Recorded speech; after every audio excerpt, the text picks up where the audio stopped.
Introducción.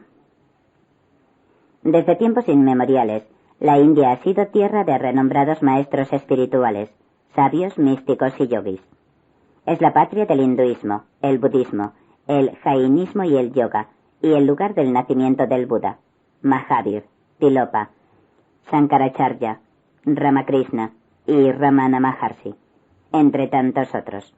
No es casual, por tanto, que tenga una herencia espiritual y cultural de excepción, habiendo aportado una magnífica literatura mística que incluye los Vedas, los Upanishads. Nota, publicado en esta misma colección. Fin de nota. El Ramayana, el Mahabharata, el Dhammapada. Nota, publicado en esta misma colección. Fin de nota. Y otros fabulosos textos. Tal vez por ello algunos de los más grandes genios de Occidente se han interesado vivamente, incluso hasta la fascinación, por la India. Podemos recordar a Schopenhauer, Victor Hugo, Hermann Hesse, Mark Twain, Aldous Huxley, Carl Jung, Fritjof Capra y tantos otros. Para profundizar en la antigua sabiduría de la India, he viajado a este país en más de 30 ocasiones. He podido así conocer y entrevistar a un gran número de eremitas, sadhus, yogis e instructores místicos. Todos ellos coinciden en la limitación del lenguaje y la insuficiencia del pensamiento ordinario para expresar conceptos de altura metafísica. El conocimiento cotidiano debe dejar paso a un conocimiento supracotidiano o sabiduría que permita captar vivencial y existencialmente la última realidad, como quiera que la definamos. Iluminación, satori, samadhi, nirvana. Como con las palabras no se puede llegar a lo que está más allá de las palabras, muchos maestros, para apuntar a realidades que trascienden la mente ordinaria, se han servido de símiles, analogías y parábolas, utilizando como vehículo las narraciones y los cuentos. Estos cuentos, comprensibles incluso para las personas más sencillas, son capaces de un modo sucinto y claro de expresar más y mejor que todos los discursos del mundo, ya que permiten acceder a comprensiones muy sutiles y profundas. Si, como hemos visto, la India ha destacado por su rico caudal de espiritualidad, no puede extrañarnos, por tanto, que desde hace milenios se hayan venido perpetuando cuentos e historias para transmitir una enseñanza mística o iniciática. Muchos de ellos poseen un gran sentido del humor y resultan tan significativos y significantes como sugerentes y deliciosos, habiendo alcanzado otros países y siendo incorporados por otras tradiciones y culturas. En mis largos recorridos por el subcontinente indio y a través de mis innumerables encuentros con maestros espirituales, he tenido la ocasión de ir recogiendo muchos de estos cuentos, parte de los cuales he recopilado y redactado de forma amena y comprensible. Estos cuentos y narraciones, la mayoría antiquísimos y algunos contemporáneos, forman un tesoro clásico de conocimiento que apunta a realidades superiores y representa una valiosísima enseñanza mística. Al final de cada uno de ellos he incluido una apostilla que resume el mensaje interior que tradicionalmente los maestros asimilan a cada narración. Naturalmente, este breve comentario es solo una interpretación a un determinado nivel, ya que los cuentos tienen la facultad de contener distintas lecturas según los particulares grados de comprensión. De este modo, todo tipo de lectores, sea cual sea su edad o creencias, podrán sin duda disfrutar de estas pequeñas joyas de sabiduría. Ese al menos es mi deseo y el propósito de este libro. Ramiro Calle.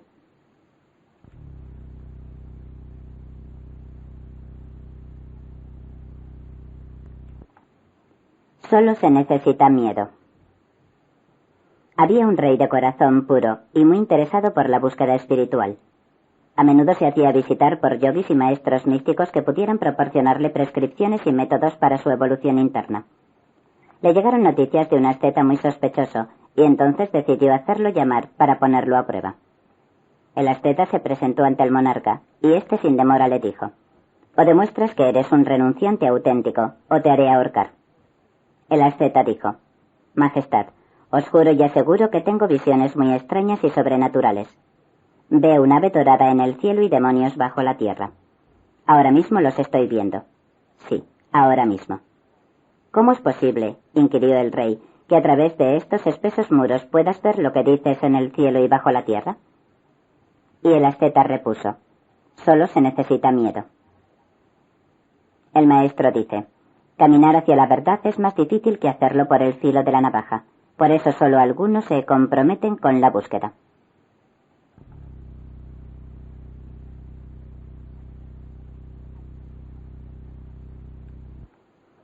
¿Avisarías a los personajes de tu sueño?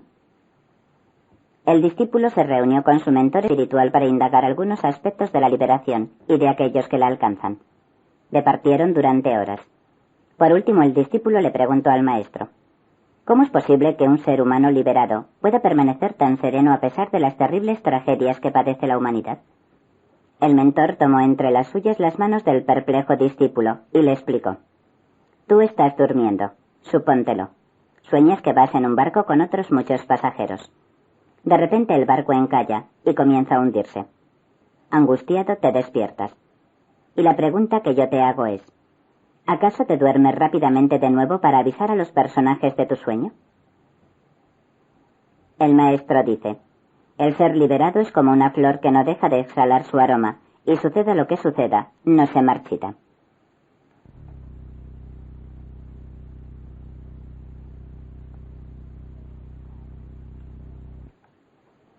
El eremita astuto. Era un eremita de muy avanzada edad. Sus cabellos eran blancos como la espuma, y su rostro aparecía surcado con las profundas arrugas de más de un siglo de vida.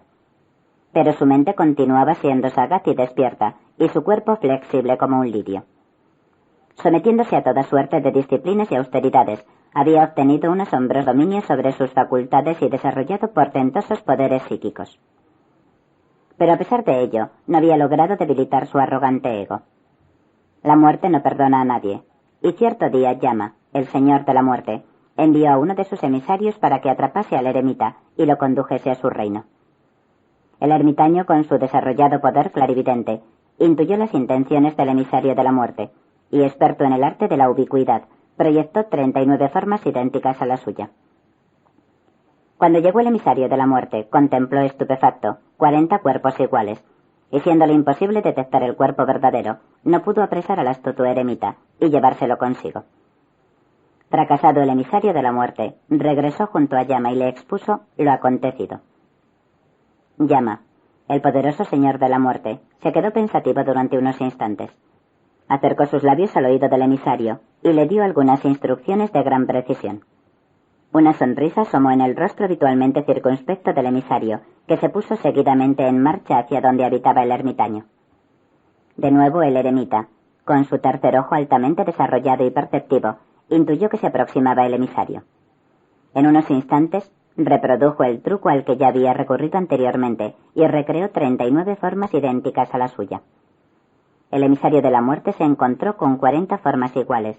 Siguiendo las instrucciones del Yama, exclamó: muy bien, pero qué muy bien, qué gran proeza. Y tras un breve silencio agregó: pero indudablemente hay un pequeño fallo. Entonces el eremita, herido en su orgullo, se apresuró a preguntar: ¿cuál? Y el emisario de la muerte pudo atrapar el cuerpo real del ermitaño y conducirlo sin demora a la tenebrosa esfera de la muerte. El maestro dice: el ego abre el camino hacia la muerte y nos hace vivir de espaldas a la realidad del ser. Sin ego, eres el que jamás has dejado de ser.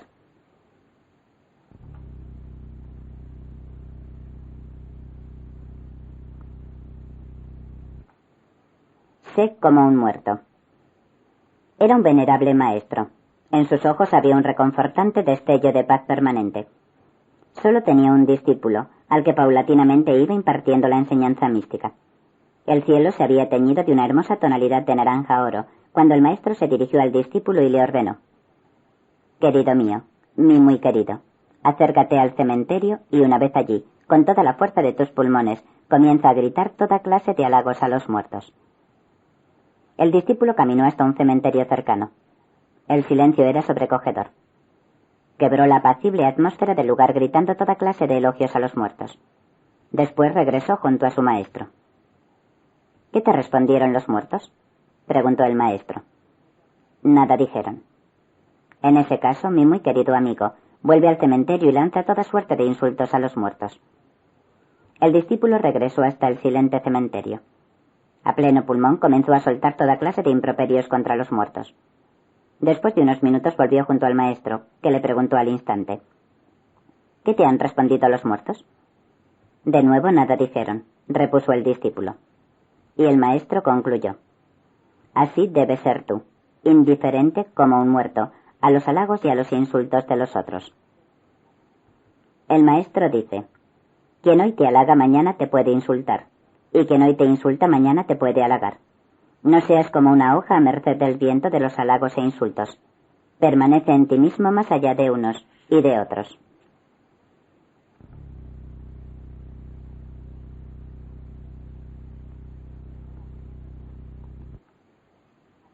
Una broma del maestro.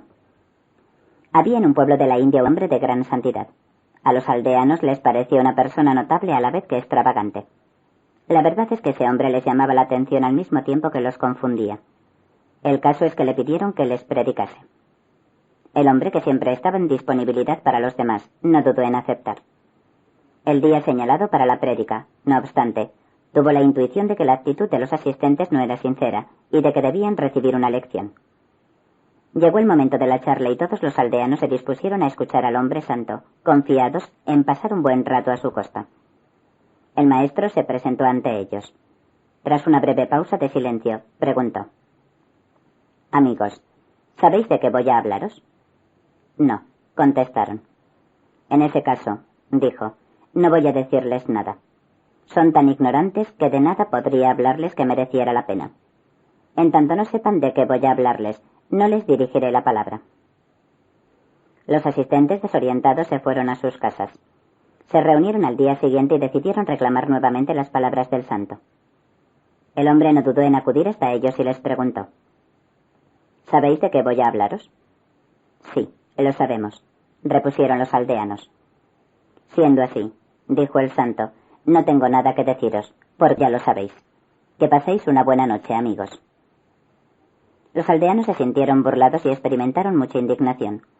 No se dieron por vencidos, desde luego, y convocaron de nuevo al hombre santo. El santo miró a los asistentes en silencio y calma. Después preguntó: ¿Sabéis, amigos, de qué voy a hablaros? No queriendo dejarse atrapar de nuevo, los aldeanos ya habían convenido la respuesta. Algunos lo sabemos y otros no. Y el hombre santo dijo: en tal caso, que los que saben transmitan su conocimiento a los que no saben. Dicho esto, el hombre santo se marchó de nuevo al bosque.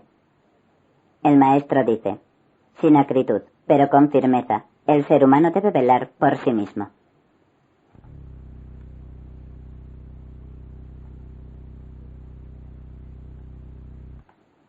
Pureza de corazón. Se trataba de dos ermitaños que vivían en un islote cada uno de ellos. El ermitaño joven se había hecho muy célebre y gozaba de gran reputación, en tanto que el anciano era un desconocido.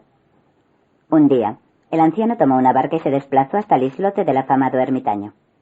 Le rindió honores y le pidió instrucción espiritual.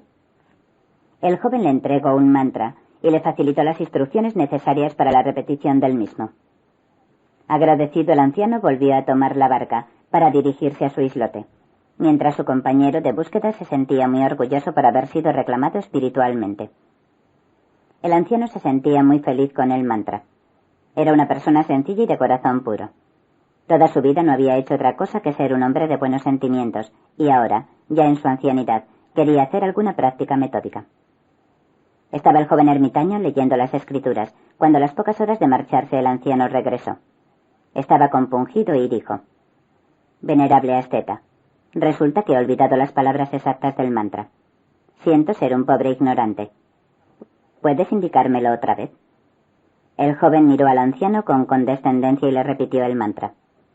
Lleno de orgullo, se dijo interiormente: poco podrá este pobre hombre avanzar por la senda hacia la realidad, si ni siquiera es capaz de retener un mantra.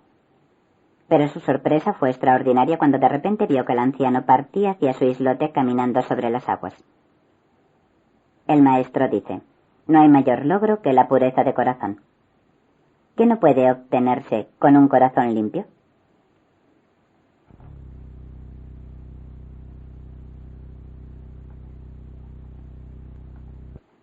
La niña y el acróbata. Era una niña de ojos grandes como lunas, con la sonrisa suave del amanecer. Huérfana siempre desde que ella recordara, se había asociado a un acróbata con el que recorría, de aquí para allá, los pueblos hospitalarios de la India. Ambos se habían especializado en un número circense que consistía en que la niña trepaba por un largo palo que el hombre sostenía sobre sus hombros. La prueba no estaba ni mucho menos exenta de riesgos. Por eso, el hombre le indicó a la niña: amiguita, para evitar que pueda ocurrirnos un accidente, lo mejor será que, mientras hacemos nuestro número, yo me ocupe de lo que tú estás haciendo y tú de lo que estoy haciendo yo. De ese modo no correremos peligro, pequeña. Pero la niña, clavando sus ojos enormes y expresivos en los de su compañero, replicó: no, papu, eso no es lo acertado. Yo me ocuparé de mí y tú te ocuparás de ti, y así, estando cada uno muy pendiente de lo que uno mismo hace, evitaremos cualquier accidente. El maestro dice: permanece vigilante de ti y libra tus propias batallas en lugar de intervenir en las de otros. Atento de ti mismo, así avanzarás seguro por la vía hacia la liberación definitiva.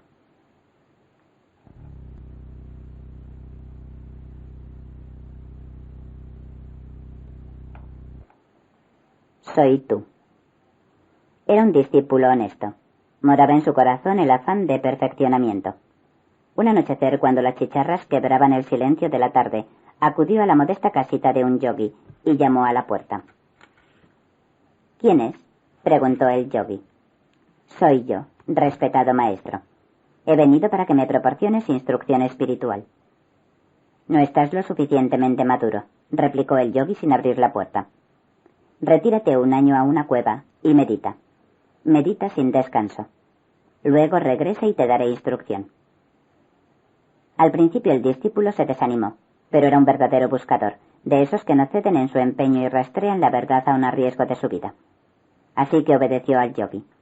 Buscó una cueva en la falda de la montaña y durante un año se sumió en meditación profunda. Aprendió a estar consigo mismo. Se ejercitó en el ser. Sobrevinieron las lluvias del monzón. Por ella supo el discípulo que había transcurrido un año desde que llegara a la cueva. Abandonó la misma y se puso en marcha hacia la casita del maestro. Llamó a la puerta. ¿Quién es?, preguntó el yogui. Soy tú, repuso el discípulo. Si es así, dijo el yogui, entra. No había lugar en esta casa para dos yoes. El maestro dice: más allá de la mente y el pensamiento está el ser, y en el ser, todos los seres.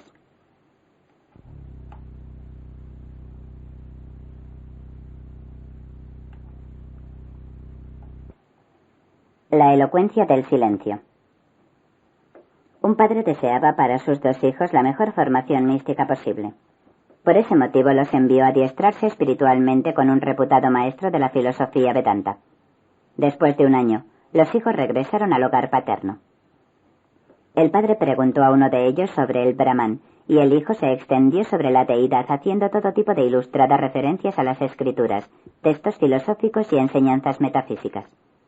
Después el padre preguntó sobre el Brahman al otro hijo, y éste se limitó a guardar silencio. Entonces el padre, dirigiéndose a este último, declaró: Hijo, tú sí que sabes realmente lo que es el Brahman. El maestro dice: la palabra es limitada y no puede nombrar lo innombrable.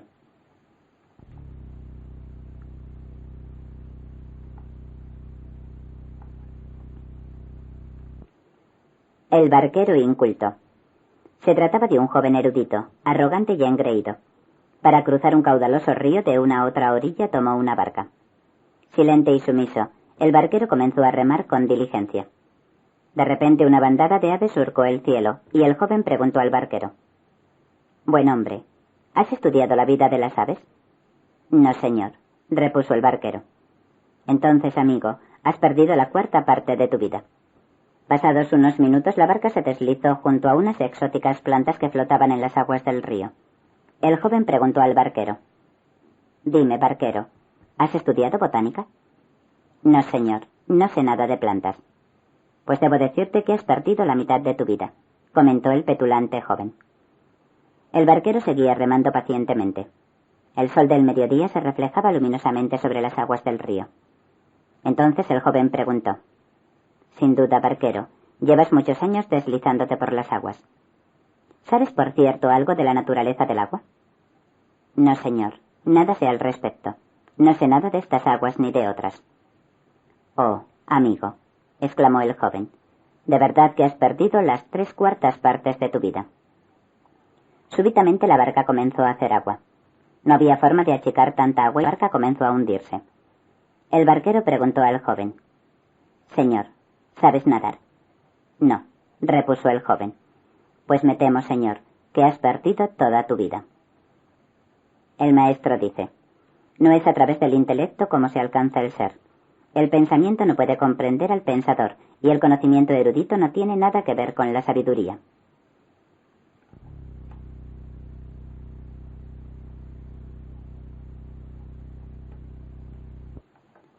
Las pescadoras. Se trataba de un grupo de pescadoras. Después de concluida la faena, se pusieron en marcha hacia sus respectivas casas. El trayecto era largo y, cuando la noche comenzaba a caer, se desencadenó una violenta tormenta. Llovía tan torrencialmente que era necesario guarecerse. Divisaron a lo lejos una casa y comenzaron a correr hacia ella.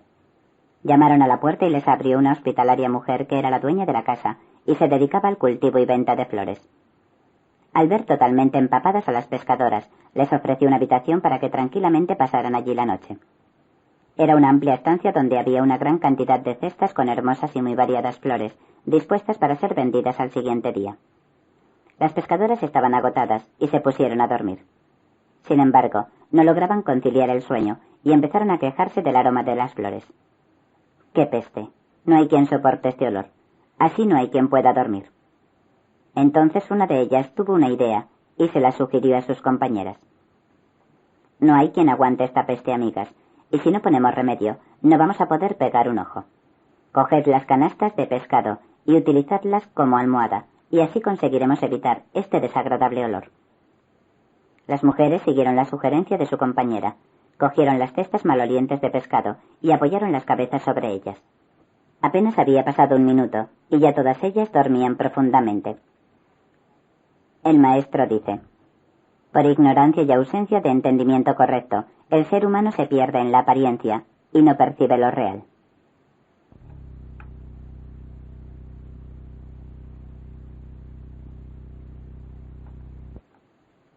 Ni tú ni yo somos los mismos. El Buda fue el hombre más despierto de su época. Nadie como él comprendió el sufrimiento humano y desarrolló la benevolencia y la compasión. Entre sus primos se encontraba el perverso Devadatta, siempre celoso del maestro y empeñado en desacreditarlo, e incluso dispuesto a matarlo. Cierto día que el Buda estaba paseando tranquilamente, Devadatta, a su paso, le arrojó una pesada roca desde la cima de una colina, con la intención de acabar con su vida. Sin embargo, la roca solo cayó al lado del Buda, y Devadatta no pudo conseguir su objetivo. Y Buda se dio cuenta de lo sucedido y permaneció impasible, sin perder la sonrisa de los labios. Días después el Buda se cruzó con su primo y lo saludó afectuosamente. Muy sorprendido, Devadatta preguntó: «¿No estás enfadado, señor?» «No, claro que no». Sin salir de su asombro, inquirió: «¿Por qué?» Y el Buda dijo: «Porque ni tú eres ya el que arrojó la roca, ni yo soy ya el que estaba allí cuando me fue arrojada». El maestro dice: «Para el que sabe ver, todo es transitorio. Para el que sabe amar, todo es perdonable».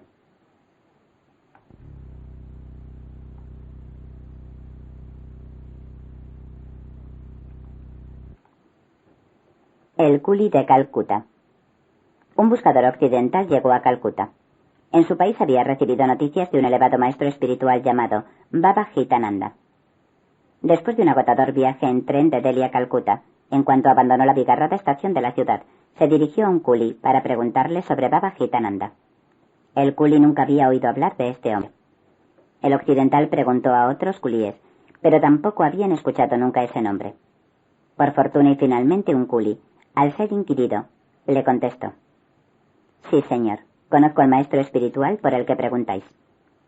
El extranjero contempló al culi. Era un hombre muy sencillo, de edad avanzada y aspecto de pordiosero. «¿Estás seguro de que conoces a Baba Jitananda?», preguntó insistiendo. «Sí, lo conozco bien», repuso el culi. «Entonces llévame hasta él».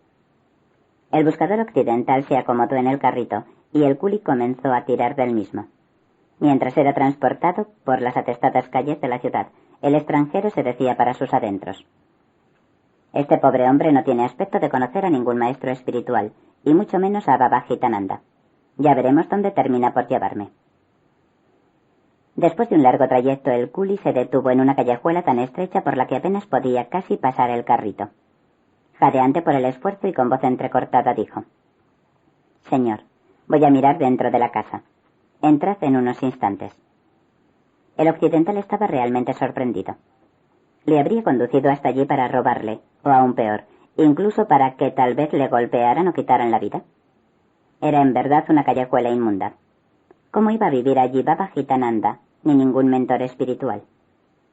Vaciló, e incluso pensó en huir. Pero recurriendo a todo su coraje, se decidió a bajar del carrito y entrar en la casa por la que había penetrado el culi. Tenía miedo, pero trataba de sobreponerse. Atravesó un pasillo que desembocaba en una sala que estaba en semipenumbra y donde olía a sándalo. Al fondo de la misma vio la silueta de un hombre en meditación profunda. Lentamente se fue aproximando al yogi, sentado en posición de loto sobre una piel de antílope y en actitud de meditación. ¿Cuál no sería su sorpresa al comprobar que aquel hombre era el coli que le había conducido hasta allí? A pesar de la escasa luz de la estancia, el occidental pudo ver los ojos amorosos y calmos del culi y contemplar el lento movimiento de sus labios al decir: «Yo soy Baba Gitananda. Aquí me tienes, amigo mío». El maestro dice: «Porque tenemos la mente llena de prejuicios, convencionalismos y toda clase de ideas preconcebidas, se perturba nuestra visión y se distorsiona nuestro discernimiento».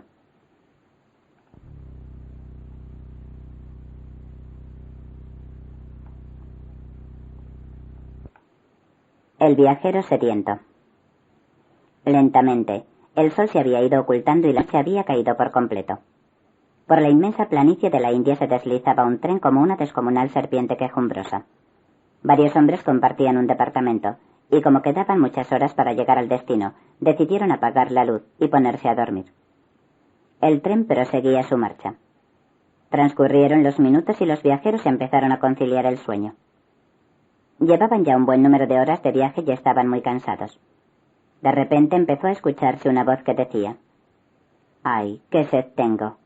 ¡Ay, qué sed tengo!». Así una y otra vez, insistente y monótonamente. Era uno de los viajeros que no cesaba de quejarse de su sed, impidiendo dormir al resto de sus compañeros. Ya resultaba tan molesta y repetitiva su queja, que uno de los viajeros se levantó, salió del departamento, fue al lavabo y le trajo un vaso de agua. El hombre sediento bebió con avidez el agua.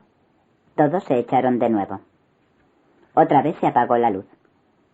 Los viajeros reconfortados se dispusieron a dormir. Transcurrieron unos minutos y, de repente, la misma voz de antes comenzó a decir: «Ay, qué sed tenía, pero qué sed tenía».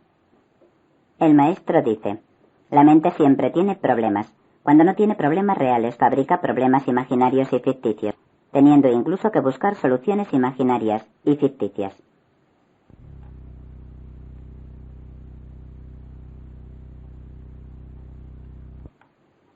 El tigre que balaba. Al atacar a un rebaño, una tigresa dio a luz y poco después murió. El cachorro creció entre las ovejas y llegó él mismo a tomarse por una de ellas, y como una oveja llegó a ser considerado y tratado por el rebaño. Era sumamente apacible, pacía y balaba, ignorando por completo su verdadera naturaleza. Así transcurrieron algunos años. Un día llegó un tigre hasta el rebaño y lo atacó. Se quedó estupefacto cuando comprobó que entre las ovejas había un tigre que se comportaba como una oveja más. No pudo por menos que decirle: «Oye, ¿por qué te comportas como una oveja si tú eres un tigre?». Pero el tigre oveja baló asustado. Entonces el tigre lo condujo ante un lago y le mostró su propia imagen. Pero el tigre oveja seguía creyéndose una oveja, hasta tal punto que cuando el tigre recién llegado le dio un trozo de carne, ni siquiera quiso probarla. «Pruébala», le ordenó el tigre. Asustado, sin dejar de balar, el tigre oveja probó la carne. En ese momento la carne cruda desató sus instintos de tigre y reconoció de golpe su verdadera y propia naturaleza. El maestro dice: «El ser humano común está tan identificado con la burda máscara de su personalidad y su ego, que desconoce su genuina y real naturaleza».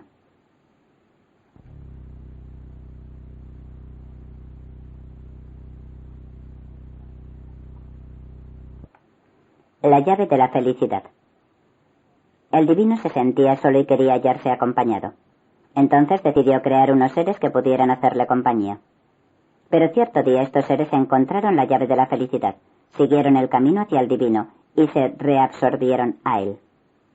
Dios se quedó triste, nuevamente solo. Reflexionó. Pensó que había llegado el momento de crear al ser humano, pero temió que éste pudiera descubrir la llave de la felicidad, encontrar el camino hacia él y volver a quedarse solo. Siguió reflexionando y se preguntó dónde podría ocultar la llave de la felicidad para que el hombre no diese con ella. Tenía desde luego que esconderla en un lugar recóndito, donde el hombre no pudiese hallarla. Primero pensó en ocultarla en el fondo del mar, luego en una caverna de los Himalayas, después en un remotísimo confín del espacio sideral. Pero no se sintió satisfecho con estos lugares. Pasó toda la noche en vela, preguntándose cuál sería el lugar seguro para ocultar la llave de la felicidad. Pensó que el hombre terminaría descendiendo a lo más abismal de los océanos y que allí la llave no estaría segura. Tampoco lo estaría en una gruta de los Himalayas, porque antes o después hallaría esas tierras. Ni siquiera estaría bien oculta en los vastos espacios siderales, porque un día el hombre exploraría todo el universo. ¿Dónde ocultarla? Continuaba preguntándose al amanecer. Y cuando el sol comenzaba a disipar la bruma matutina, al divino se le ocurrió de súbito el único lugar en el que el hombre no buscaría la llave de la felicidad, dentro del hombre mismo. Creó al ser humano y en su interior colocó la llave de la felicidad. El maestro dice: busca dentro de ti mismo, desafía a Dios y róbale la suprema felicidad.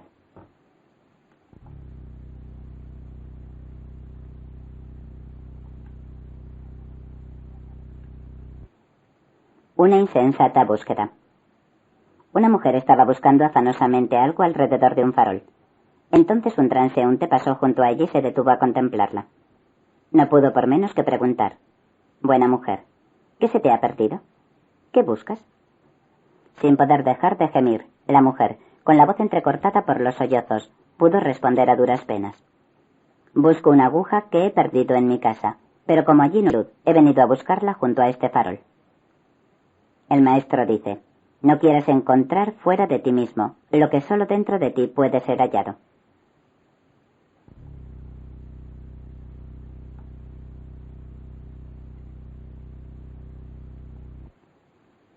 Un preso singular. Era un hombre que había sido encarcelado. A través de un ventanuco enrejado que había en su celda gustaba de mirar al exterior. Todos los días se asomaba al ventanuco, y cada vez que veía pasar a alguien al otro lado de las rejas, estallaba en sonoras e irrefrenables carcajadas. El guardián estaba realmente sorprendido. Un día ya no pudo por menos que preguntar al preso: oye, hombre, ¿a qué vienen todas esas risotadas día tras día? Y el preso contestó: ¿cómo? ¿Que de qué me río? ¿Pero estás ciego? Me río de todos esos que hay ahí. ¿No ves que están presos detrás de estas rejas? El maestro dice: por falta de discernimiento puro, no solo estás en cautiverio, sino que ni siquiera llegas a darte cuenta de que lo estás.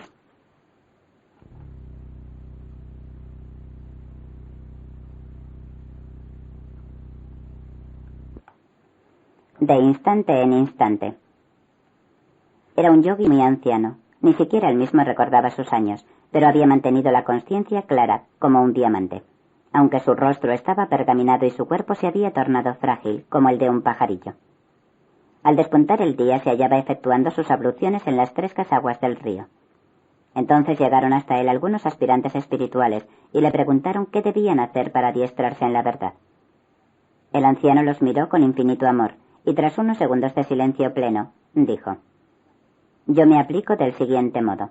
Cuando como, como. Cuando duermo, duermo. Cuando hago mis abluciones, y cuando muero, muero. Y al concluir sus palabras se murió, abandonando junto a la orilla del río su decrépito cuerpo. El maestro dice: la verdad no es una abstracción ni un concepto. Cuando la actitud es la correcta, la verdad se cultiva aquí y ahora, de instante en instante.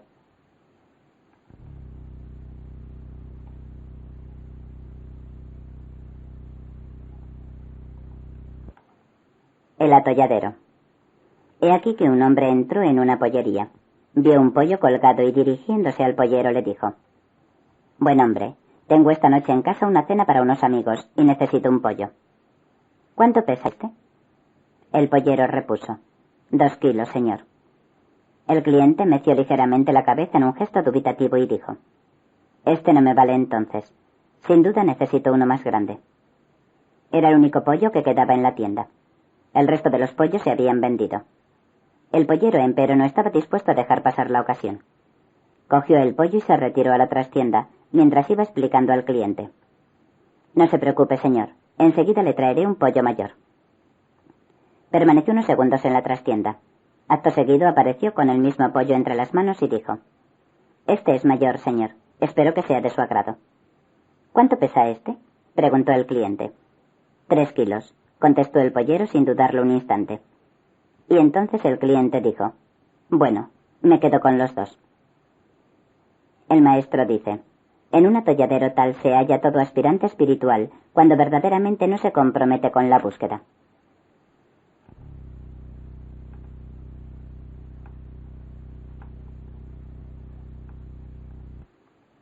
El brahmin astuto. Era en el norte de la India, allí donde las montañas son tan elevadas que parece como si quisieran acariciar las nubes con sus picos. En un pueblecillo perdido en la inmensidad del Himalaya se reunieron un asceta, un peregrino y un brahmin. Comenzaron a comentar cuánto dedicaban a Dios cada uno de ellos y aquellas limosnas que recibían de los fieles, y el asceta dijo: «Mirad, yo lo que acostumbro a hacer es trazar un círculo en el suelo y lanzar las monedas al aire. Las que caen dentro del círculo me las quedo para mis necesidades, y las que caen fuera del círculo se las ofrendo al divino». Entonces intervino el peregrino para explicar: «Sí, también yo hago un círculo en el suelo y procedo de la misma manera, pero por el contrario, me quedo para mis necesidades con las monedas que caen fuera del círculo, y doy al Señor las que caen dentro del mismo». Por último habló el brahmin, para expresarse de la siguiente forma: «También yo, queridos compañeros, dibujo un círculo en el suelo y lanzo las monedas al aire. Las que no caen son para Dios, y las que caen las guardo para mis necesidades». El maestro dice: «Así proceden muchas personas que se dicen religiosas. Tienen 2 rostros, y uno es todavía más falso que el otro».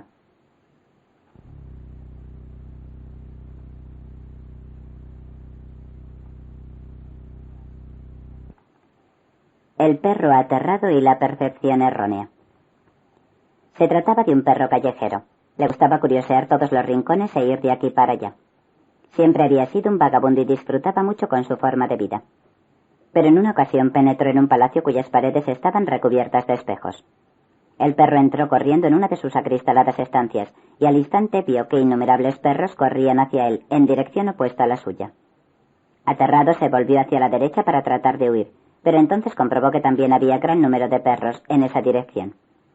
Se volvió hacia la izquierda y comenzó a ladrar despavorido. Decenas de perros, por la izquierda, le ladraban amenazantes. Sintió que estaba rodeado de furiosos perros y que no tenía escapatoria. Miró en todas las direcciones y en todas contempló perros enemigos que no dejaban de ladrarle. En ese momento el terror paralizó su corazón y murió víctima de la angustia. El maestro dice: «La percepción errónea conduce a la muerte espiritual. Solo el discernimiento purificado abre una vía hacia el despertar definitivo».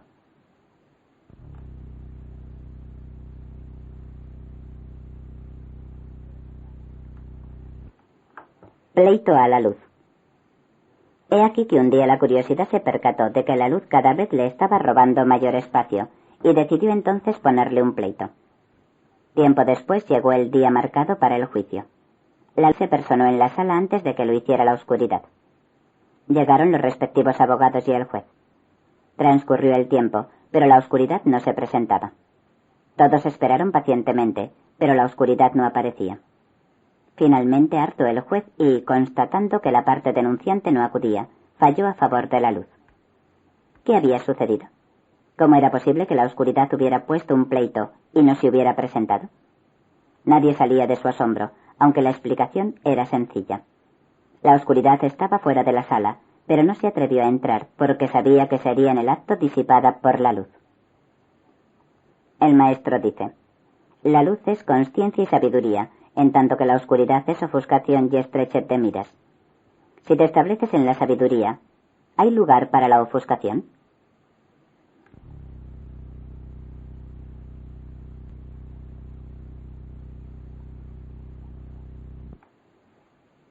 La verdad. Es la verdad. El rey había entrado en un estado de honda reflexión durante los últimos días. Estaba pensativo y ausente. Se hacía muchas preguntas, entre otras por qué los seres humanos no eran mejores. Sin poder resolver este último interrogante, pidió que trajeran a su presencia un ermitaño que moraba en un bosque cercano y que llevaba años dedicado a la meditación, habiendo cobrado fama de sabio y ecuánime. Solo porque se lo exigieron, el eremita abandonó la inmensa paz del bosque. «Señor, ¿qué deseas de mí?», preguntó ante el meditabundo monarca. «He oído hablar mucho de ti», dijo el rey. «Sé que apenas hablas, que no gustas de honores ni placeres, que no haces diferencia entre un trozo de oro y uno de arcilla. Pero todos dicen que eres un sabio». «La gente dice, señor», repuso indiferente el ermitaño. «A propósito de la gente, quiero preguntarte», dijo el monarca, «¿cómo lograr que la gente sea mejor?». «Puedo decirte, señor», repuso el ermitaño, «que las leyes por sí mismas no bastan, en absoluto, para hacer mejor a la gente. El ser humano tiene que cultivar ciertas actitudes y practicar ciertos métodos para alcanzar la verdad de orden superior y la clara comprensión. Esa verdad de orden superior tiene, desde luego, muy poco que ver con la verdad ordinaria». El rey se quedó dubitativo. Luego reaccionó para replicar. «De lo que no hay duda, ermitaño, es de que yo, al menos, puedo lograr que la gente diga la verdad. Al menos puedo conseguir que sean veraces». El eremita sonrió levemente, pero nada dijo. Guardó un noble silencio.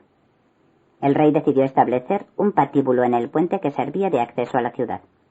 Un escuadrón a las órdenes de un capitán revisaba todo aquel que entraba a la ciudad. Se hizo público lo siguiente. Toda persona que quiera entrar en la ciudad será previamente interrogada. Si dice la verdad, podrá entrar.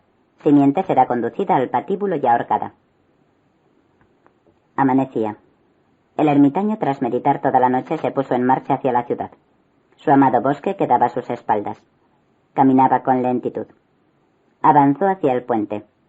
El capitán se interpuso en su camino y le preguntó. «¿A dónde vas?».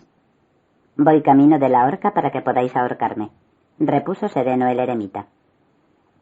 El capitán aseveró. «No lo creo». «Pues bien, capitán, si he mentido, ahórcame». «Pero si te ahorcamos por haber mentido», repuso el capitán, «habremos convertido en cierto lo que has dicho, y en ese caso no te habremos ahorcado por mentir, sino por decir la verdad». «Así es», afirmó el ermitaño. «Ahora usted sabe lo que es la verdad, su verdad». El maestro dice, el aferramiento a los puntos de vista es una traba mental y un fuerte obstáculo en el viaje interior.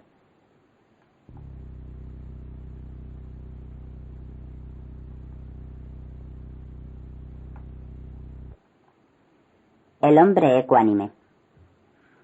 Era un hombre querido por todos. Vivía en un pueblo en el interior de la India. Había enviudado y tenía un hijo. Poseía un caballo y un día, al despertarse por la mañana y acudir al establo para dar de comer al animal, comprobó que se había escapado. La noticia corrió por el pueblo y vinieron a verle los vecinos para decirle: «Qué mala suerte has tenido. Para un caballo que poseías, y se ha marchado». «Sí, sí, así es. Se ha marchado», dijo el hombre.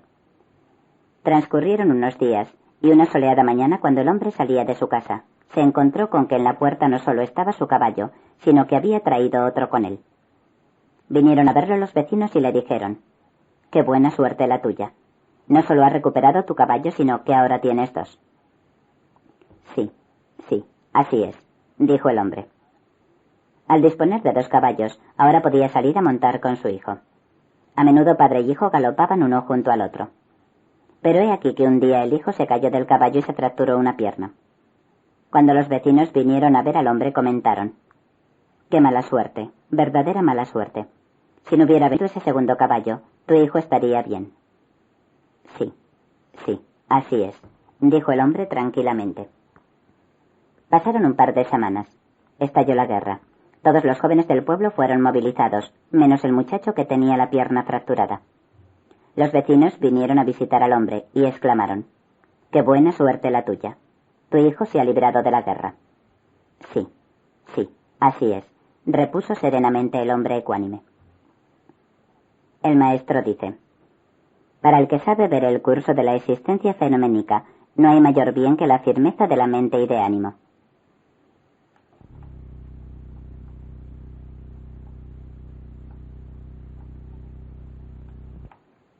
La madera de sándalo. Era un hombre que había oído hablar mucho de la preciosa y aromática madera de sándalo, pero que nunca había tenido ocasión de verla. Había surgido en él un fuerte deseo de conocer la apreciada madera de sándalo. Para satisfacer su propósito, decidió escribir a todos sus amigos y solicitarles un trozo de madera de esta clase. Pensó que alguno tendría la bondad de enviársela. Así, comenzó a escribir cartas y cartas durante varios días, siempre con el mismo ruego. Por favor, enviadme madera de sándalo. Pero un día de súbito, mientras estaba ante el papel, pensativo, mordisqueó el lápiz con el que tantas cartas escribiera, y de repente olió la madera del lápiz, y descubrió que era de sándalo. El maestro dice, si la percepción está embotada, se estrella en las apariencias de las cosas.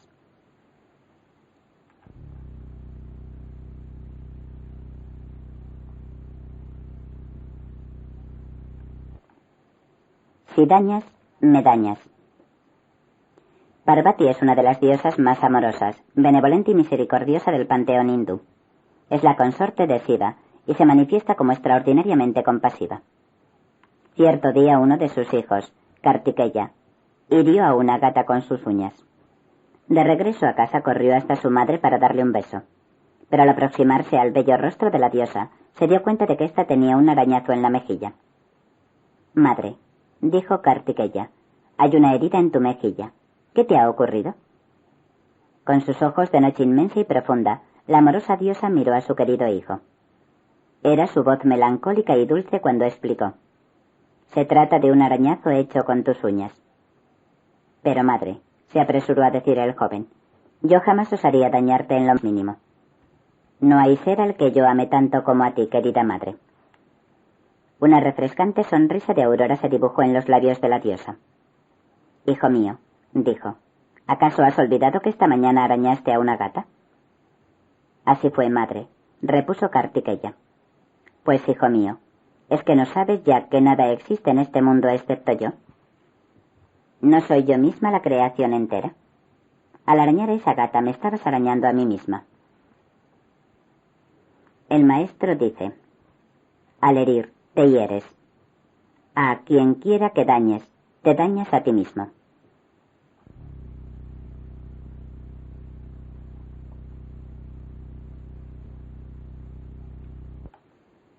El pez y la tortuga. Amanecía. Los primeros rayos del sol se reflejaban en las aguas azules del mar de Arabia. Una tortuga salía de su sueño profundo y se despertaba en la playa. Abrió los ojillos y de repente vio un pez que sacaba la cabeza del agua. Cuando el pez se percató de la presencia de la tortuga, le preguntó: Amiga tortuga, presiento que hay sabiduría en tu corazón y quiero hacerte una pregunta. ¿Qué es el agua? La tortuga no repuso al instante. No podía leer lo que le estaba preguntando aquel pez que estaba cerca de ella. Cuando se dio cuenta de que no estaba durmiendo y el suceso no era parte de un sueño, repuso: Amigo pez, has nacido en el agua estás viviendo y en el agua hallarás la muerte. Alrededor de tu cuerpo hay agua, y agua hay dentro de tu cuerpo. Te alimentas de lo que en el agua encuentras, y en el agua te reproduces. Y tú, pez necio, ¿me preguntas qué es el agua? El maestro dice: ignorante como ese pez, naces, vives y mueres en el ser, y gracias al ser, y empero como ese pez que desconoce el agua en la que mora, tú ignoras la realidad en la que habitas.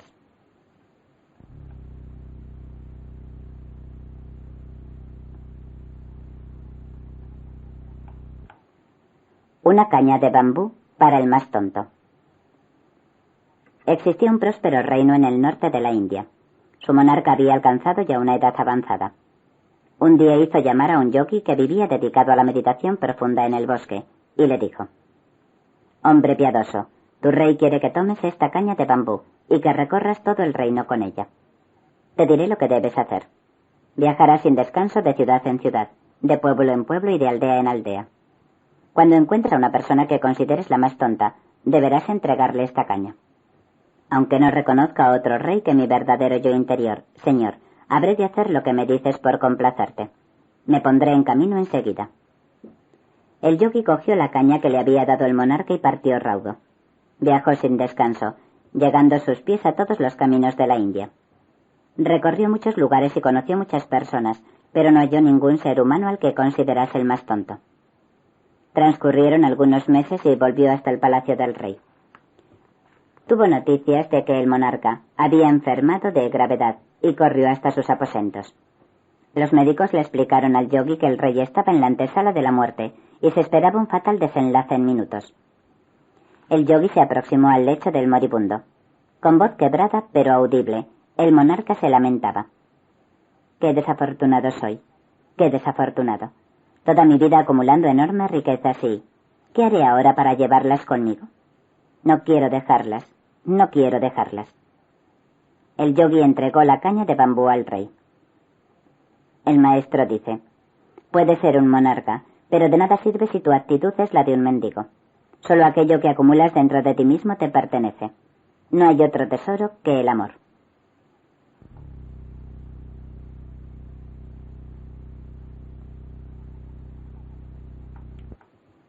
La paloma y la rosa. La incipiente claridad del día comenzaba a disipar las tinieblas de una noche tibia y hermosa. Una paloma, revoloteando y revoloteando, penetró en un pequeño y recoleto templo de la India. Todas las paredes estaban adornadas de espejos, y en ellos se reflejaba la imagen de una rosa que había situada, como ofrenda, en el centro del altar. La paloma, tomando las imágenes por la rosa misma, se abalanzó contra ella, chocando violentamente una y otra vez contra las acristaladas paredes del templo, hasta que al final su frágil cuerpo reventó y halló la muerte. Entonces el cuerpo de la paloma, todavía caliente, cayó justo sobre la rosa. El maestro dice: «No apuntes a las apariencias sino a la realidad. No te extravíes en la diversidad, sino que debes establecerte en la unidad».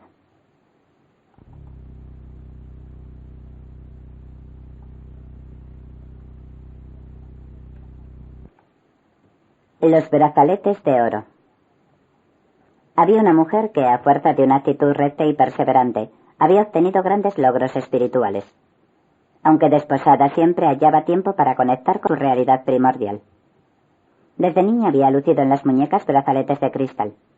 La vida se iba consumiendo inexorablemente, como el rocío se derrite cuando brotan los primeros rayos del sol. Ya no era joven, y las arrugas dejaban sus huellas indelebles en su rostro. ¿Acaso en todo encuentro no está ya presente la separación? Un día su amado esposo fue tocado por la dama de la muerte, y su cuerpo quedó tan frío como los cantos rodados del riachuelo en el que hacía sus abluciones. Cuando el cadáver fue incinerado, la mujer se despojó de los brazaletes de cristal y se colocó unos de oro. La gente del pueblo no pudo por menos que sorprenderse. ¿A qué venía ahora ese cambio? ¿Por qué en tan dolorosos momentos abandonaba los brazaletes de cristal y tomaba los de oro? Algunas personas fueron hasta su casa y le preguntaron la razón de ese proceder. La mujer hizo pasar a los visitantes. Parsimoniosamente, con la paz propia de aquel que comprende y acepta el devenir de los acontecimientos, preparó un sabroso té especiado.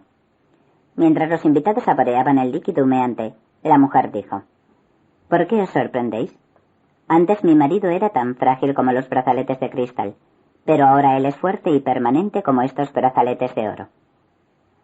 El maestro dice: ¿a quién no alcanza la muerte del cuerpo? Pero aquello que realmente anima el cuerpo es vigoroso y perdurable.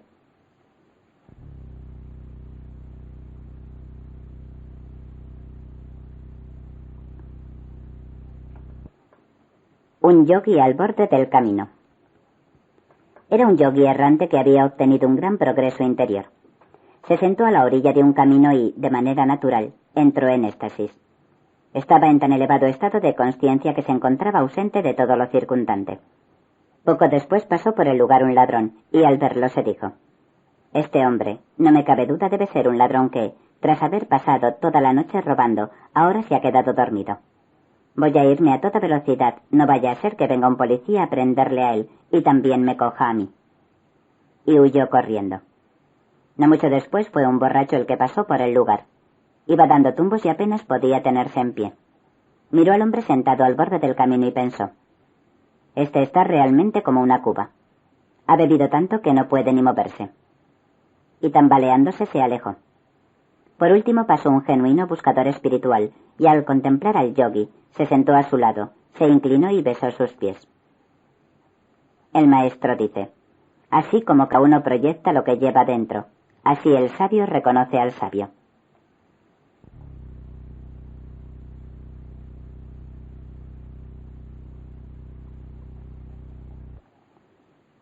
El conductor borracho. Por un sinuoso camino y a gran velocidad, un hombre borracho conducía su carro. De repente perdió el control del carro, se salió del trayecto y se precipitó contra una charca pestilente. Varias personas, al ver el accidente, corrieron al lugar y ayudaron a incorporarse al conductor. No podía ocultar su borrachera y entonces uno de sus auxiliadores le dijo: «Pero, ¿es que no ha leído usted el célebre tratado de Narayan Gupta, extendiéndose sobre los efectos perjudiciales del alcohol?» Y el ebrio conductor, sin dejar de hipar, tartamudeó: «Yo soy Narayan Gupta». El maestro dice: así procede el falso gurú.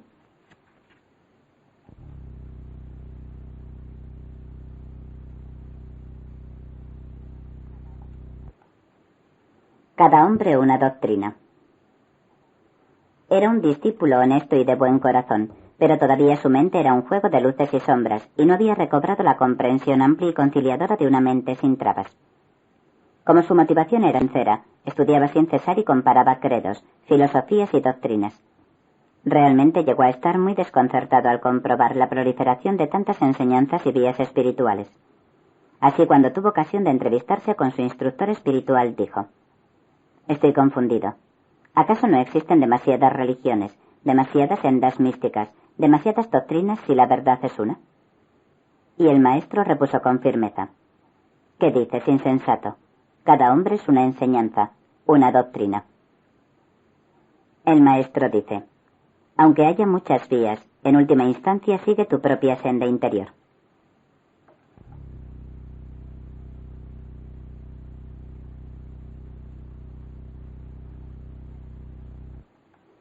El marido desconfiado. Al llegar a una edad avanzada, y tras una vida hogareña de alegrías y sufrimientos cotidianos, unos esposos decidieron renunciar a la vida mundana y dedicar el resto de sus existencias a la meditación y a peregrinar a los más sacrosantos santuarios.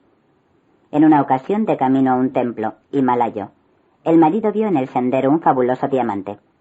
Con gran rapidez colocó uno de sus pies sobre la joya para ocultarla, pensando que, si su mujer la veía, tal vez surgiera en ella un sentimiento de codicia que pudiese contaminar su mente y retrasar su evolución mística.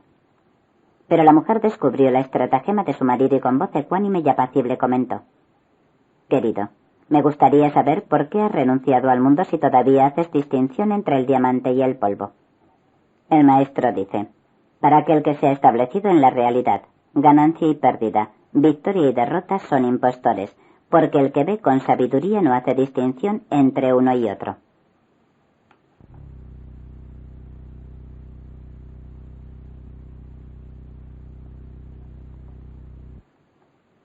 Los monos. Era un aspirante espiritual con mucha motivación, pero tenía una mente muy dispersa. Tuvo noticias de un sobresaliente mentor y no dudó en desplazarse hasta donde vivía y decirle: «Respetado maestro, perdona que te moleste, pero mi gratitud sería enorme si pudieras proporcionarme un tema de meditación, puesto que tengo decidido retirarme al bosque durante unas semanas para meditar sin descanso. Me complace tu decisión. Ve al bosque y estate contigo mismo. Puedes meditar en todo aquello que quieras, excepto en monos. Trae lo que quieras a tu mente, pero no pienses en monos». El discípulo se sintió muy contento diciendo: «Qué fácil es el tema que me ha proporcionado el maestro. Sí, realmente sencillo». Se retiró a un frondoso bosque y dispuso una cabaña para la meditación. Transcurrieron las semanas y el aspirante puso término al retiro. Regresó junto al mentor y éste, nada más verlo, preguntó: «¿Qué tal te ha ido?». Apesadumbrado, el aspirante repuso: «Ha sido agotador. Traté incansablemente de pensar en algo que no fuesen monos, pero los monos iban y venían por mi mente sin poderlo evitar. En realidad llegó un momento en que solo pensaba en monos». El maestro dice: «La mente es amiga y enemiga. Es una mala dueña, pero una buena aliada. Por eso es necesario aprender a contener el pensamiento y poner la mente bajo el yugo de la voluntad».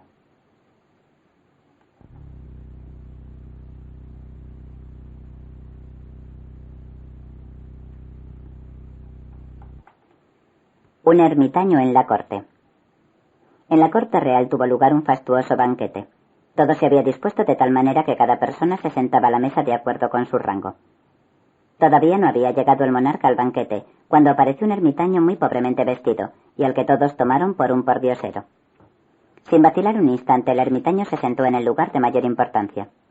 Este insólito comportamiento indignó al primer ministro, quien, ásperamente, le preguntó: ¿Acaso eres un visir? Mi rango es superior al de visir, repuso el ermitaño. ¿Acaso eres un primer ministro? Mi rango es superior al de primer ministro. Enfurecido, el primer ministro inquirió: ¿Acaso eres el mismo rey? Mi rango es superior al del rey. ¿Acaso eres Dios? Preguntó mordazmente el primer ministro. Mi rango es superior al de Dios. Fuera de sí, el primer ministro vociferó: Nada es superior a Dios. Y el ermitaño dijo con mucha calma: Ahora sabes mi identidad. Esa nada soy yo. El maestro dice: Más allá de todas las categorías y dualidades, del ego y los conceptos, está aquel que ha liberado su mente.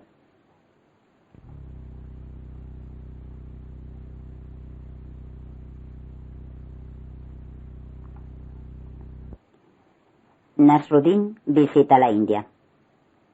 El célebre y contradictorio personaje sufí Mullah Nasruddin visitó la India. Llegó a Calcuta y comenzó a pasear por una de sus abigarradas calles. De repente vio a un hombre que estaba en cuclillas, vendiendo lo que Nasruddin creyó que eran dulces, aunque en realidad se trataba de chiles picantes. Nasruddin era muy goloso y compró una gran cantidad de los supuestos dulces, dispuesto a darse un gran atracón. Estaba muy contento. Se sentó en un parque y comenzó a comer chiles a 2 carrillos. Nada más morder el primero de los chiles sintió fuego en el paladar. Eran tan picantes aquellos dulces que se le puso roja la punta de la nariz y comenzó a soltar lágrimas hasta los pies. No obstante, Nasruddin continuaba llevándose sin parar los chiles a la boca. Estornudaba, lloraba, hacía muecas de malestar, pero seguía devorando los chiles. Asombrado, un paseante se aproximó a él y le dijo: Amigo, ¿no sabe que los chiles solo se comen en pequeñas cantidades?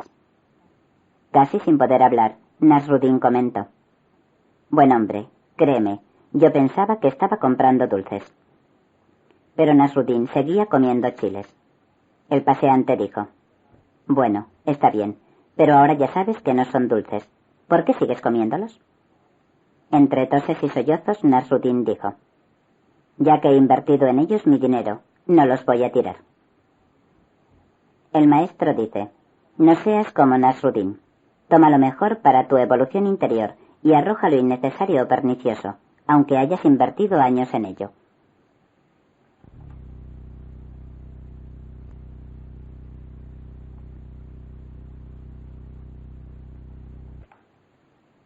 Ignorancia. Se trataba de 2 amigos no demasiado inteligentes. Habían decidido hacer una marcha y dormir en un establo. Caminaron durante toda la jornada. Al anochecer se alojaron, como tenían previsto, en un establo del que previamente tenían noticias. Estaban muy cansados y durmieron profundamente, pero de madrugada una pesadilla despertó a uno de los amigos. Zarandeó a su compañero despertándolo y le dijo: Sal fuera y dime si ha amanecido. Comprueba si ha salido el sol. El hombre salió y vio que todo estaba muy oscuro. Volvió al establo y explicó: Oye, está todo tan oscuro que no puedo ver si el sol ha salido. No seas idiota, exclamó el compañero. ¿Acaso no puedes encender la linterna para ver si ha salido? El maestro dice: Así procede muchas veces el ser humano en la búsqueda espiritual, sin utilizar el discernimiento correcto.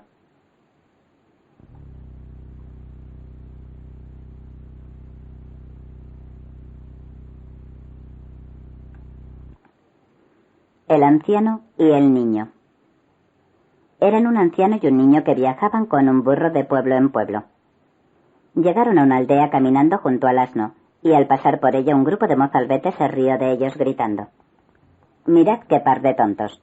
Tienen un burro y en lugar de montarlo, van los 2 andando a su lado. Por lo menos el viejo podría subirse al burro. Entonces el anciano se subió al burro y prosiguieron la marcha. Llegaron a otro pueblo y al pasar por el mismo algunas personas se llenaron de indignación cuando vieron al viejo sobre el burro y al niño caminando al lado. dijeron. Parece mentira. ¡Qué desfachatez! El viejo sentado en el burro y el pobre niño caminando. Al salir del pueblo, el anciano y el niño intercambiaron sus puestos. Siguieron haciendo camino hasta llegar a otra aldea. Cuando las gentes los vieron, exclamaron escandalizados. «Esto es verdaderamente intolerable. ¿Habéis visto algo semejante? El muchacho montado en el burro y el pobre anciano caminando a su lado. ¡Qué vergüenza!». Puestas así las cosas, el viejo y el niño compartieron el burro. El fiel jumento llevaba ahora el cuerpo de ambos sobre sus lomos. Cruzaron junto a un grupo de campesinos y estos comenzaron a vociferar. «Sinvergüenzas, ¿es que no tenéis corazón? Vais a reventar al pobre animal». El anciano y el niño optaron por cargar al burro sobre sus hombros. De este modo llegaron al siguiente pueblo. La gente se apiñó alrededor de ellos. Entre las carcajadas los pueblerinos se mofaban gritando. «Nunca hemos visto gente tan boba. Tienen un burro y en lugar de montarse sobre él, lo llevan a cuestas. Esto sí que es bueno. ¡Qué par de tontos!». De repente el burro se volvió, se precipitó en un barranco y murió. El maestro dice: «Si escucháis las opiniones de los demás, acabaréis muertos como este burro. Cerrad los oídos a la opinión ajena. Y aquello que los demás censuran te sea indiferente. Escucha únicamente la voz de tu corazón y no te pierdas en opiniones ajenas».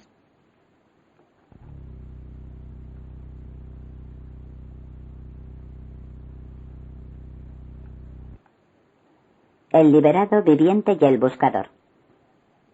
Un buscador espiritual viajó a la India en su afán por encontrar y entrevistar a un verdadero iluminado, a un Jivanmukta, o liberado viviente. Viajó durante meses por el país. Se trasladó de los Himalayas al Cabo de la Virgen, del estado de Maharashtra al de Bengala. Recorrió montañas, dunas, desiertos, ciudades y pueblos. Recabó mucha información y por fin halló, según todos los testimonios, un verdadero hombre realizado. Por fin podría llevar a cabo su ansiado encuentro. El graznido de los cuervos quebraba el silencio de una tarde apacible y dorada. El hombre realizado se hallaba bajo un frondoso rododendro, en actitud meditativa. El visitante lo saludó cortésmente, se sentó a su lado y preguntó: «Antes de que usted hallase la realización, ¿se deprimía?». «Sí, claro, a veces», repuso tranquilamente el Jivanmukta. El buscador hizo una segunda pregunta. «Dígame, y ahora, después de su iluminación, ¿se deprime a veces?». Una leve y hermosa sonrisa se dibujó en los labios del Jivanmukta. Penetró con sus límpidos ojos los de su interlocutor y contestó: «Sí, claro, a veces, pero ya ni me importa ni me incumbe». El maestro dice: «Cuando cesa la identificación con tus procesos psicomentales, ya nada puede encadenarte ni implicarte. Eres como un bambú vacío, por el que libremente circula la energía universal».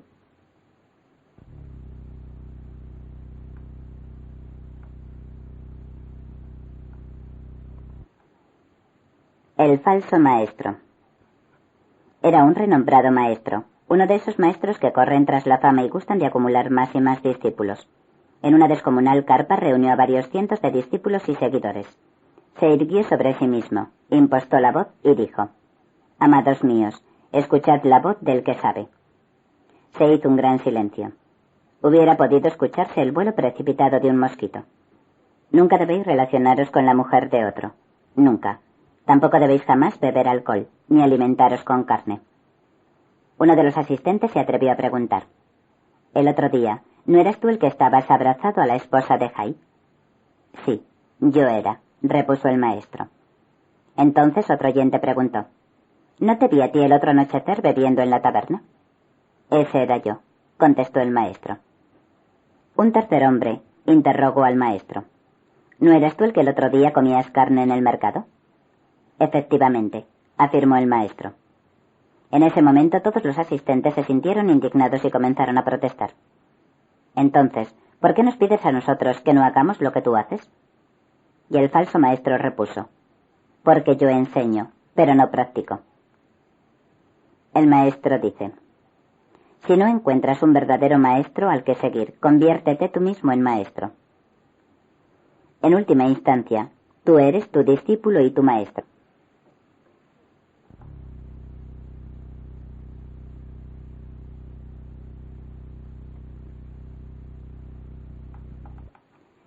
si hubiera tenido un poco más de tiempo. Con algunos ahorros, un hombre de un pueblo de la India compró un burro joven. La persona que se lo vendió le previno de la cantidad de comida que tenía que procurarle todos los días. Pero el nuevo propietario pensó que tal cantidad era excesiva y comenzó a restar comida día a día al pollino. Hasta tal punto disminuyó la ración de alimento al asno que, un día, el pobre animal amaneció muerto. Entonces el hombre comenzó a gimotear y a lamentarse así. ¡Qué desgracia! ¡Vaya fatalidad! Si me hubiera dado un poco más de tiempo antes de morirse, yo hubiera logrado que se acostumbrase a no comer nada en absoluto. El maestro dice, como este hombre son algunos negligentes y avaros buscadores espirituales. Quieren conquistar la sabiduría sin ningún ejercitamiento espiritual.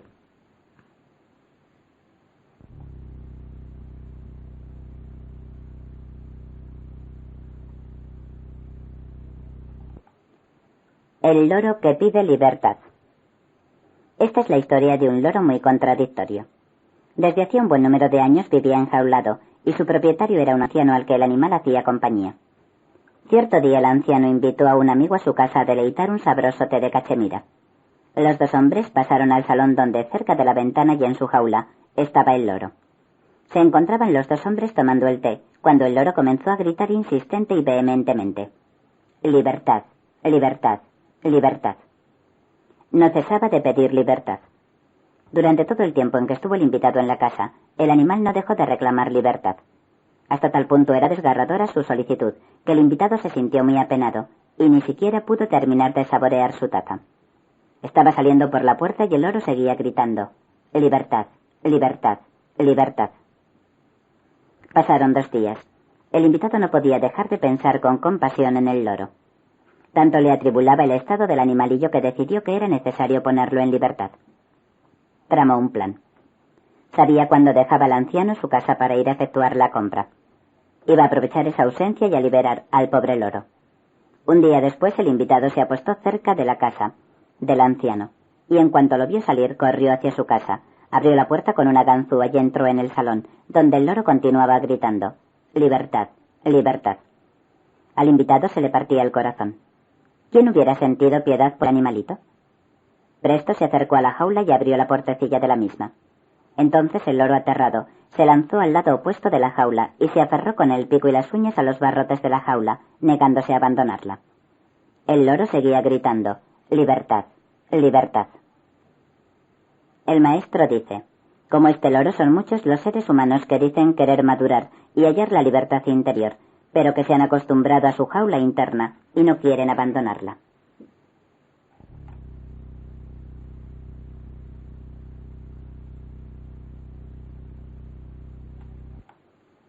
«12 años después. Era un joven que había decidido seguir su vía de la evolución interior. Acudió a un maestro y le preguntó, «Guruji, ¿qué instrucción debo seguir para hallar la verdad, para alcanzar la más alta sabiduría?» El maestro le dijo, «He aquí, jovencito, todo lo que yo puedo decirte. Todo es el ser, la conciencia pura. De la misma manera que el agua se convierte en hielo, el ser adopta todas las formas del universo. No hay nada excepto el ser. Tú eres el ser.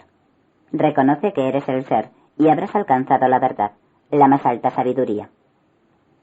El aspirante no se sintió satisfecho. Dijo, «¿Eso es todo? ¿No puedes decirme algo más?» «Tal es toda mi enseñanza», aseveró el maestro. «No puedo brindarte otra instrucción». Aquí termina la primera pista.